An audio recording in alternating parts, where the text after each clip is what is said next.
भी आनी चाहिए, वहां से भी आनी चाहिए। उसका नाम क्या है बताओ?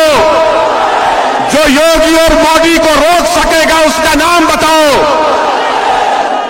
नाजायज औलाद से कहना चाह रहा हूं, मैं उन लोगों से कहना चाह रहा हूं जो असल दिमाग है, जो मैं उन लोगों से मुखातिब हूं आज जो उन जालिमों के हाथ में तुमने बंदूक थमाई। अरे याद रखो, 4 गोलियां चलाओ या लाखों चलाओ, इसी की जबान बंद नहीं होगी, बंद नहीं होगी। हाँ, अगर अल्लाह ने तय कर लिया कि मेरी मौत होगी, मगर मेरी जबान तुम बनोगे ना मेरी जबान। मेरी इस दुनिया से चले जाने के बाद भी आप मेरा काम करोगे। ये मेरा काम नहीं, आपका काम है। क्या आप डरोगे? क्या आप गोलियों से डरोगे? क्या आप जालिमों से डरोगे? क्या हुक्मरानों से डरोगे? क्या तुम मोदी से डरोगे? क्या तुम अखिलेश से डरोगे? किससे डरोगे बताओ फिर? किससे डरोगे? किससे डरोगे? तुम जब अल्लाह से डरते तो गुड्डू जमाली तुम्हारा क्या बना बताओ? तुम्हारा भाई, तुम्हारा बेटा, तुम्हारा चचा बना। जब तुम रब्बे करीम की मोहब्बत का दावा कर चुके तो तुमने गवाह बना दिया जमीन और आसमान को।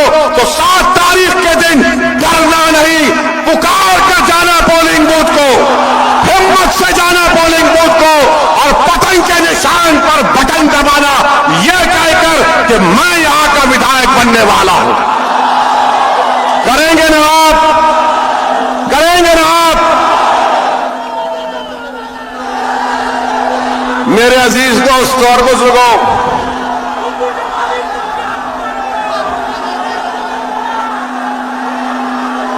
लगाओ नारा, दबा के लगाओ, झूम कर लगाओ, मस्त होकर लगाओ। पूरा मुबारकपुर में आवाज जाए, पूरे आजमगढ़ में जाए, पूरे यूपी में जाए, मोदी के कानों में जाए, अखिलेश के दिल में जाए। लगाओ नारा दबा के। मेरे अजीज दोस्तों और बुजुर्गों, मेरे अजीज दोस्तों और बुजुर्गों, अब हमारी थोड़ी बात सुन लीजिए।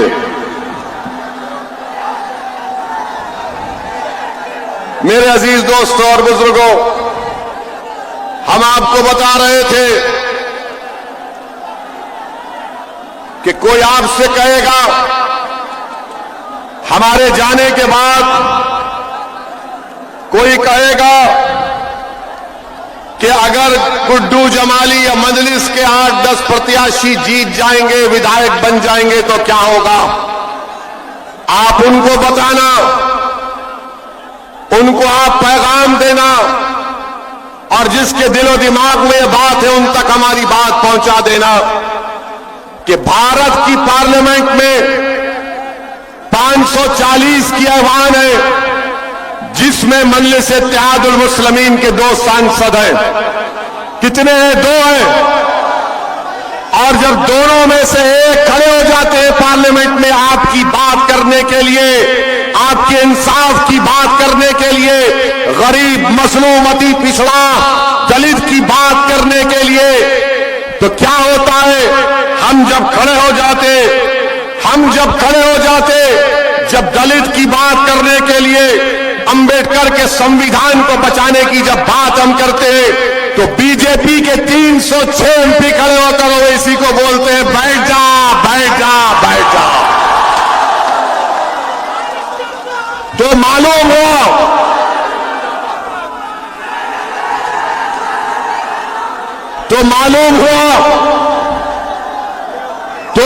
हुआ कि ओवैसी, असदुद्दीन ओवैसी सिर्फ अल्पसंख्यक समाज मुसलमान की बात नहीं करता। असदुद्दीन ओवैसी सिर्फ दलितों की या अति पिछड़ा आदिवासियों की बात नहीं करता। असदुद्दीन ओवैसी जो कमजोर है उसको ताकतवर बनाने की बात करता था और करता रहेगा। हमने कभी भी मजहब के नाम पर भेदभाव नहीं किया। मेरी कोई एक ऐसी तकरीर दिखा दो जहां पर मैंने किसी समाज या किसी मजहब के बारे में कहा मेरी लड़ाई संविधान बचाने की है।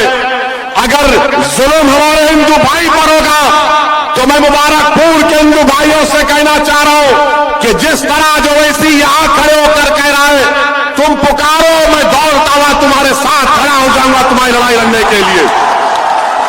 अगर मुबारकपुर का दलित आवाज देगा कि वैसी आ जाओ, अंबेडकर के संविधान को बचाना है, अंबेडकर के मान और सम्मान को उठाना है, तो खुदा की कसम ओवैसी उस दलित परिवार के साथ खड़ा होकर लड़ाई लड़ेगा।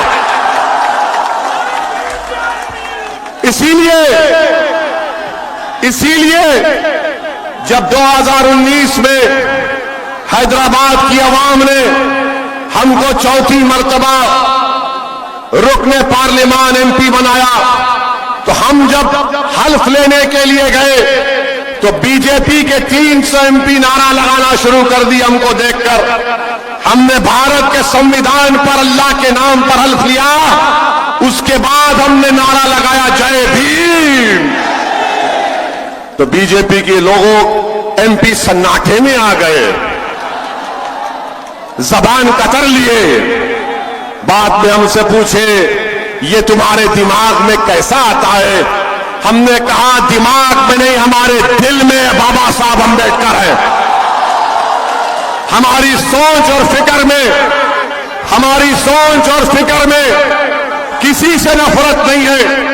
हम कमजोरों को मजबूत बनाना चाहते हैं, हम कमजोरों को ताकतवर बनाना चाहते हैं।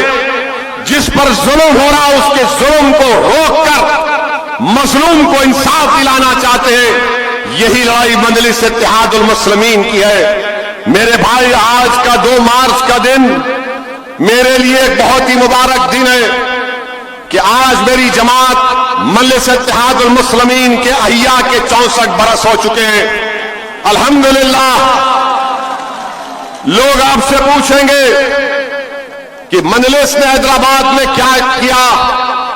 हमारे पास हैदराबाद में मजलिस ने 7 विधायक है, कोई मंत्री नहीं है, कभी सत्ता में नहीं गए ना जाएंगे, मगर हमने जिनसे वोट लिया उनके लिए हमने मेडिकल कॉलेज को कायम किया।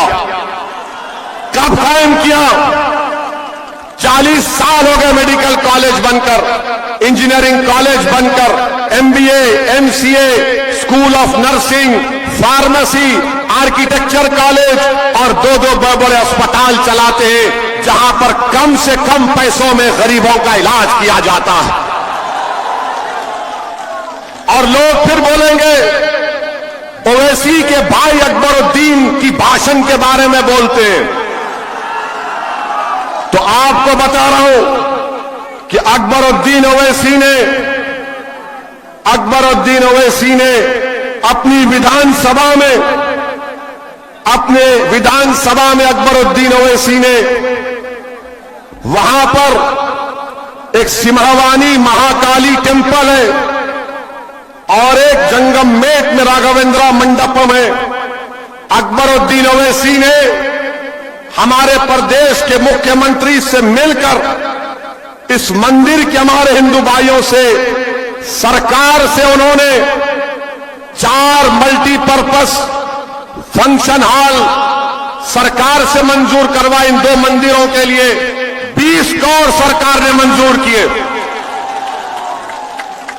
ये हम पर इल्जाम लगाते हैं कि ओवैसी भड़काऊ भाषण देता है, मगर मेरे अजीज दोस्तों और बुजुर्गों, आज आपको बताएंगे कि हमारे जाने के बाद इब्लीस की औलाद आएगी।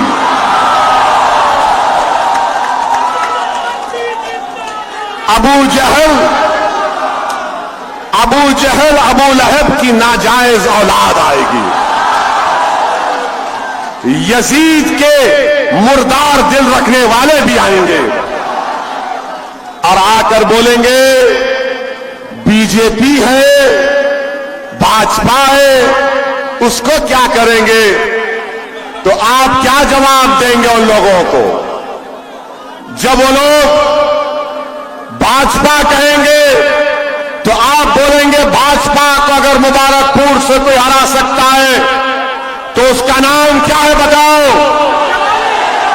जो भाजपा को यहां से हरा सकता है उसका नाम क्या है बताओ? आवाज में और ताकत आनी चाहिए, वहां से भी आनी चाहिए, वहां से भी आनी चाहिए। उसका नाम क्या है बताओ? जो योगी और मोदी को रोक सकेगा उसका नाम बताओ। अब अखिलेश